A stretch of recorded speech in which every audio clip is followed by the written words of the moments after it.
What's up, y'all? Trae Crowder here. You might know me as the liberal redneck. You might not know me at all, but either way, I want to talk to you about the Military Religious Freedom Foundation, MRFF. Their founder, Mikey Weinstein, he reached out to me, told me what they're about, and turns out I also am about those things. You see, I'm from rural Tennessee, and where I'm from, in places like it, you're expected to believe certain things, behave a certain way. It's an unspoken code of conduct people have, and near the tip top of that list, somewhere around eat cornbread and love football, you'll find praise the Lord and support the troops.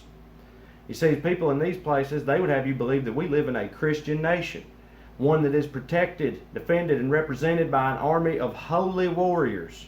I don't know about you, but that sounds pretty medieval to me.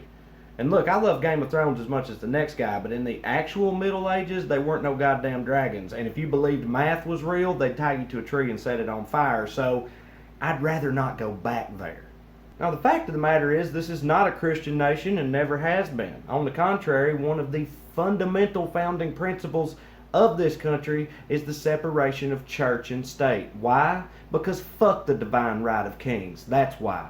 This used to be something that all Americans agreed on, but nowadays, hell, you'd be forgiven for thinking that Jesus signed the Declaration of Independence. He's treated like a founding father. I can't believe they ain't tried to put him on a nickel or some shit. If you ask me, that's a damn shame. And the same thing happens in the military. Too many people in society and in the leadership treat the military like it's a Jesus camp.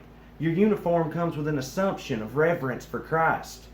But what about all the other people who've worn it, who don't believe those things? What about all the Jews and the atheists and Muslims and the religions I probably never even heard of who have served and sacrificed? They don't count? They don't matter? It's just a phase? Oh, he'll come around. This whole Hindu thing, it'll never last. It's bullshit and it's un-American. The military should represent the absolute best of us, both on a personal level and when it comes to ideas. And that includes the separation of church and state. And that is where MRFF comes in.